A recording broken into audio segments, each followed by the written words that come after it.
بھائی بس کر دیں, آپ کیا بات کریں, صحیح مسلم کی حدیث ہے, نبی پاک علیہ السلام نے فرمایا بیماری متعدی نہیں ہوتی, ایک سے دوسرے کو. ایک شخص نے عرض کیا تھا یا رسول اللہ یہ میرے اونٹ کو خارش پڑ گئی ہے, اس اونٹ کی وجہ سے, اس کو خارش تھی, یہ اس کے پاس گیا تو اسے بھی پڑ گئی. کیا سادہ جواب ہے اور کیا انداز تکلم ہے, تیرے آگے ہیں یوں دبے لچے فصحاء عرب کے بڑے بڑے, کوئی جان منہ میں زبان نہیں, نہیں بلکہ جسم میں جان نہیں. کہا جناب میرے اونٹ کو اس اونٹ سے خارش پڑ گئی, تو ایک جملہ کہا نبی کریم نے. حضور فرمانے لگے تیرے اونٹ کو تو اس اونٹ سے پڑی ہے, تو یہ بتا اس اونٹ کو کہاں سے پڑی تھی, اس کو کہاں سے پڑی تھی.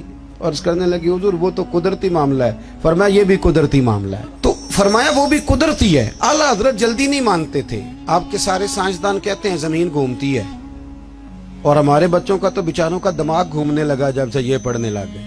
زمین اتنی موٹی کتاب لکھی اعلیٰ حضرت نے, زمین ساکن ہے نہیں گھومتی. پریشان ہو گئے آپ, میرے پاس ہے, لینی ہوئی تو لے لینا, اتنی موٹی کتاب ہے, اور 300 کے قریب دلائل دیے کہ زمین ساکن ہے.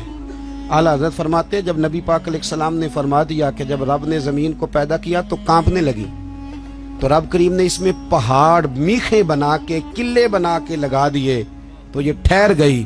فرماتے ہیں جب میرے نبی کی زبان سے نکل گیا ٹھہر گئی, تو سارے سائنسدان بھی کہیں تو ہم ماننے کو تیار نہیں. ہم کیسے مان جائیں, حضور نے کہہ دیا ٹھہر گئی تو لہذا ٹھہر گئی. اور اعلیٰ حضرت نے اس پر 300 کے قریب دلائل دی. ہمارا تو اصل مسئلہ یہ ہے کہ ہم پڑھتے ہی نہیں, اور پھر کچھ لوگ بڑی محبت سے کہتے ہیں جو اب تو سائنس بھی یہ بات مان گئی. تو میں نے کہا سائنس نہ بھی مانے تو ہماری تو کوئی مجبوری نہیں, سائنس نہ مانے سائنس ہماری تو مجبوری اللہ رسول ہے, سائنس ہماری مجبوری. سمجھ آ رہی ہے بات کی. اسی طرح اعلیٰ حضرت کے زمانے میں نا کسی نے کہا تھا کہ کشش ثقل ہے, زمین چیزوں کو کھینچتی ہے. دلیل کیا دی, کہنے لگا جی وہ سیب گرتا ہے تو زمین پہ, امرود گرتا ہے تو انار گرتا ہے تو زمین کھینچ لیتی ہے. اعلیٰ حضرت فرمانے لگے کوئی سارے پاگل تو نہیں نا سامنے بیٹھے ہوئے کہ سائنسدان جو کہیں گے ہم مان جائیں گے. فرمانے لگے آدھا کلو کا سیب کھینچ لیا, انار کھینچ لیا, امرود کھینچ لیا, غبارے میں 1.5 چھٹانک ہوا بھر دو تو وہ زمین سے کھینچا نہیں جاتا. یہ عجیب فلسفہ ہے تمہارا بھائی کہ زمین اپنی طرف. بیالوجی والے تھک گئے کلیے بیان کر کے, ہیں جی, فزکس والے بیچارے تھک گئے رٹے لگا کے. تو اعلیٰ حضرت فرمانے لگے تمہارا کسی عقل مند سے پالا نہیں نہ پڑا. او خدا کے بندو, اتنا موٹا انار سیب امرود کھینچ لیا تو 1.5 چھٹانک ہوا تھی غبارے میں, وہ نہیں کھینچا گیا. تو حضور پھر آپ بتائیں معاملہ کیا ہے. تو اعلیٰ حضرت فرمانے لگے معاملہ یہ ہے کہ ہر چیز اپنی اصل کی طرف لوٹ جاتی ہے. چونکہ امرود زمین سے پیدا ہوتا ہے تو زمین میں آ جاتا ہے, چونکہ انار زمین سے پیدا ہوتا ہے تو زمین میں آ جاتا ہے. فرمانے لگے ہوا کی اصل اوپر ہے, جب غبارے میں ہوا پڑتے ہیں تو ہوا اس کو اوپر لے جاتی ہے, اور جب ہوا نکل جاتی ہے تو غبارہ نیچے آ جاتا ہے. تو فرمایا کش سے شکل نہیں, ہر چیز اپنی اصل کی طرف لوٹتی.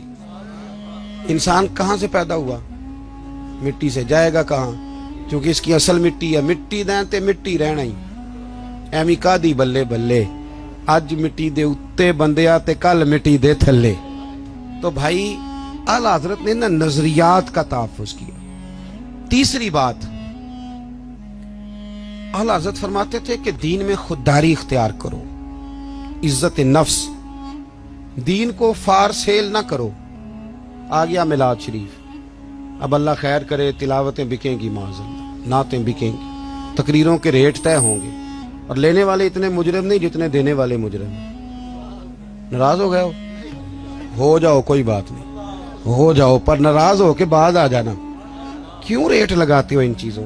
اعلیٰ حضرت فرماتے ہیں, اور پھر میرے اسٹیج پہ نا جو سب سے سبحان اللہ کہلوارا ہوتا ہے نا, وہ خود کبھی بھی نہیں کہتا, انہیں دوجیاں تے فرض کیتی ہے, اور پھر کہتے ہیں جس کا ایمان پکا ہے نا وہ ہاتھ کھڑے کر لے. تو میں کہ جنہیں تازہ بائی پاس کرایا بیچارے نے, وہ تو فوت ہو جائے گا ہاتھ کھڑے کرے گا. تو یہ ایمان اب ہاتھ کھڑے کرنے پہ رہ گیا. اونچا سبحان اللہ کہو مجھے مزہ نہیں آیا, تجھے مزہ آئے گا تو ہمیں ثواب نہیں ہوگا. سبحان اللہ اس وقت کہیں گے جب اللہ کو راضی کرنے کی نیت ہو. عجیب فلسفہ ہے, عجیب رٹا ہے. اور 25-25 ہزار روپیہ لے کے آتے ہیں تو جو غریب بیچارے اسٹیج کے سامنے بیٹھے ہوتے ہیں انہیں بے عزت کر کے چلے جاتے ہیں. میں نے تو ایک سے کہہ دیا تھا ایک دفعہ, میں کہ تو پیسے لینے مفت آئے نہیں سارے جنہیں آئے, مہربانی کریں ذرا. اعلیٰ حضرت نے خودداری سکھائی, عزت نفس, کوئی کھا نہیں جاتا. آپ اگر سر اٹھا کے جینا چاہتے ہیں تو پھر ہاتھ پھیلانا چھوڑ دیں. روزی رب قریب کے دست قدرت میں ہے, جب چاہتا ہے جتنی چاہتا ہے عطا فرماتا ہے. یہ کشکول اعلیٰ حضرت سنو, فاضل بریلوی کس کا نام ہے. اعلیٰ حضرت رحمت اللہ علیہ نا دکان پہ تیل لینے چلے گئے. میری طرح کا مولوی دکان پہ چلا جائے, دکاندار کہندا ہے انہیں کیڑے پیسے دینے, بڑے ہسے ہو تسی ہے نا. تو پولیس والا چلا جائے تو پھر نہیں ٹینشن لگتی, بولیں چیئرمین صاحب چلے جائیں تو پھر نہیں لگتی. صرف مولوی کی بات پہ ہنستے ہو. وہ کہتے ہیں یہ مفت خور ہے, یہ کیسے دے گا. اعلیٰ حضرت چلے گئے دکان پہ تیل لینے, دکاندار سے کہا, اور یہ بھی دیکھو اتنے بڑے عالم اور تیل لینے خود چلے گئے. یہاں تو جس کے 4 شاگرد ہوں وہ تو اللہ خیر کرے پکڑا ہی نہیں دیتا. اعلیٰ حضرت چلے گئے تیل لینے دکان پہ. اسے کہا سرسوں کے تیل کی بھر دو بوتل. اس نے بھر دی. فرمایا کتنے پیسے. کہنے لگا جی ویسے تو 5 آنے کی ہے, آپ ہمارے عالم میں آپ 3 آنے دے دیں. اعلیٰ حضرت نے پورے 5 دیے. فرمایا میں احمد رضا ہوں, میں اپنا علم 2 آنے کا نہیں بیچا کرتا. کرو مدح اہل دول رضا, پڑے اس بلا میں میری بلا, میں گدا ہوں اپنے کریم کا, میرا دین پار آئے نہ نے. فرمایا رکھ تو, مجھے نہیں چاہیے. خودداری سکھائی. اعلیٰ حضرت نے تقوی سکھایا. کیونکہ میں نے کہا تھا باتیں زیادہ نہیں کرنی, سمیٹنے کی طرف آ رہا ہوں.